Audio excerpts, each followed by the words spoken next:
अस्सलाम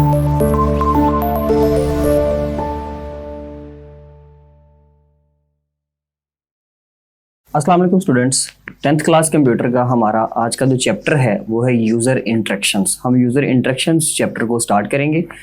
उसके अंदर जो सबसे पहला टॉपिक है हमारा इनपुट आउटपुट फंक्शंस का, और उसके अंदर जो सबसे पहला फंक्शन है आउटपुट फंक्शन जो है एक प्रिंट एफ का फंक्शन, उसके बारे में डिस्कस करेंगे। उसका इंट्रोडक्शन पढ़ेंगे, उसका यूज़ पढ़ेंगे और उसका सिंटैक्स वगैरह के बारे में डिस्कस करेंगे। तो हम स्टार्ट कर रहे हैं जी। फर्स्ट ऑफ ऑल हम लोग बात करेंगे यूज़र इंटरेक्शंस के बारे में कि actually what is user interactions. ये जो चैप्टर है इसका बेसिकली थोड़ा सा इंट्रोडक्शन पढ़ेंगे।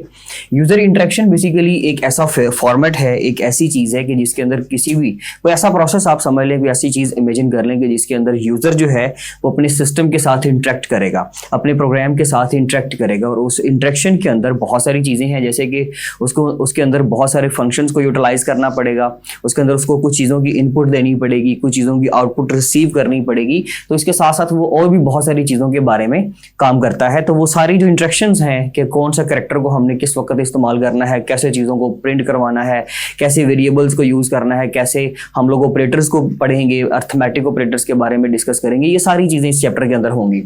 सबसे पहला इसका जो टॉपिक है इनपुट आउटपुट फंक्शन का, तो इनपुट आउटपुट फंक्शन जो है बेसिकली जो सबसे पहला टॉपिक है, इसके अंदर हम लोग इनपुट और आउटपुट के फंक्शंस डिस्कस करेंगे। एक ऐसा फंक्शन जो हम लोग तब इस्तेमाल करते हैं जब हम लोगों ने इनपुट देनी होती है सिस्टम को, तो इसको इनपुट फंक्शन कहा जाता है। पर एक ऐसा फंक्शन जो हम लोग तब यूटिलाइज करेंगे जब हम लोगों ने आउटपुट सिस्टम से रिसीव करनी होगी, कंप्यूटर की तरफ से जो रिजल्ट आ रहा है उसको स्क्रीन के ऊपर शो करवाना होगा, तब हम आउटपुट का फंक्शन यूज करेंगे। और आज का हमारा पहला टॉपिक भी प्रिंट एफ का एक फंक्शन है। प्रिंट एफ फंक्शन एक ऐसा फंक्शन है जो कि यूज किया जाता है, it is used to display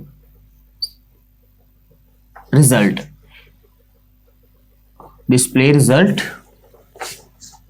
on the screen. Computer screen के ऊपर किसी भी प्रोग्राम का जो रिजल्ट डिस्प्ले करने के लिए प्रोग्राम यूज किया जाता है, जो फंक्शन यूज किया जाता है, वो है प्रिंट एफ का फंक्शन। इसका जो सिंटैक्स है वो भी बहुत सिंपल कि हम लोगों ने सिंपली क्या करना है, प्रिंट एफ का फंक्शन लिखेंगे, यानी कि प्रिंट एफ फंक्शन के साथ याद रखिएगा स्टूडेंट्स कि इसमें पैरेंथेसिस लाजमी तौर पे आएगी, यानी कि ब्रैकेट लाजमी आएगी, और उस ब्रैकेट के अंदर यहां पे सेमीकोलन भी लाजमी आएगा, मींस के वो स्टेटमेंट टर्मिनेटर है, as a statement terminator use किया जाएगा। और यहां पे डबल कोट यूज किए जाएंगे, और इसके अंदर हमारा वो वाला कंटेंट होगा जो हम लोग स्क्रीन के ऊपर शो करवाना चाह रहे हैं।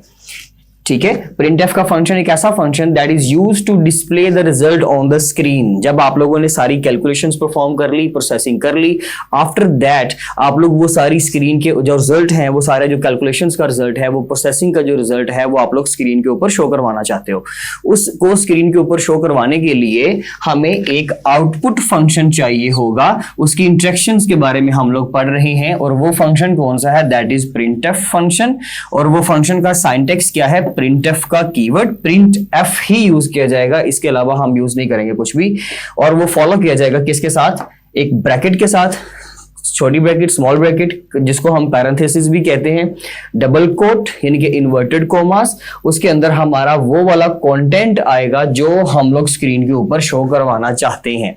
फॉर एग्जांपल इसके अंदर हम एक छोटा सा प्रोग्राम देख लेते हैं।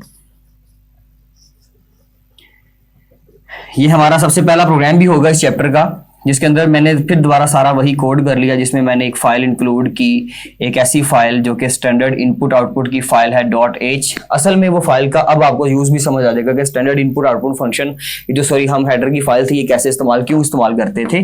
तो अब आ गया जी वॉइड मेन का फंक्शन। उस फंक्शन की ब्रैकेट हम लोगों ने यहां से स्टार्ट कर दी, और अब इसके अंदर मैं सिंपली जस्ट, इसके अलावा मेरी कोई कैलकुलेशंस नहीं है, कुछ भी नहीं है, मैं जस्ट एक मैसेज शो करवाना चाहता हूं। और वो मैंने मैसेज लिखा प्रिंट एफ,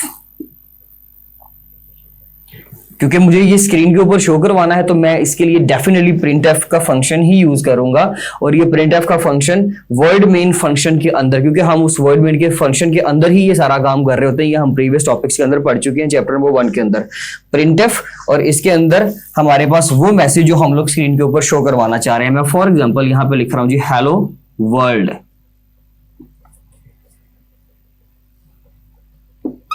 और ये मैंने उसकी ब्रैकेट को क्लोज कर दिया, बंद कर दिया।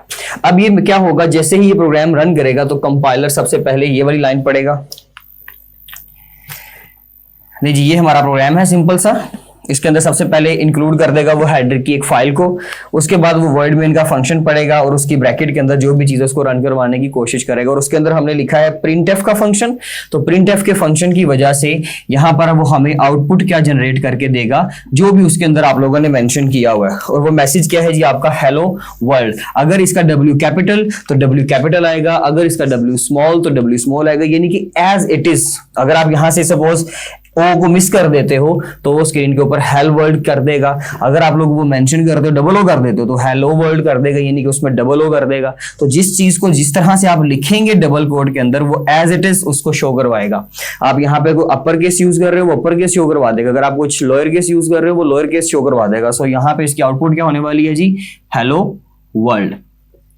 ये मैसेज आपकी स्क्रीन के ऊपर शो हो जाएगा। सो स्टूडेंट्स, ये था इसका सिंटैक्स, ये इसको हमने यूज भी कर लिया और उसके लिए पहला अपना प्रोग्राम भी कर लिया। तो ये था हमारा printf का फंक्शन। इंशाल्लाह नेक्स्ट टॉपिक में हम लोग इसके लिए कुछ स्पेसिफायर्स हैं जो उनको कैसे यूटिलाइज करना है वो उसके बारे में पढ़ेंगे। Thank you so much students, Allah Hafiz.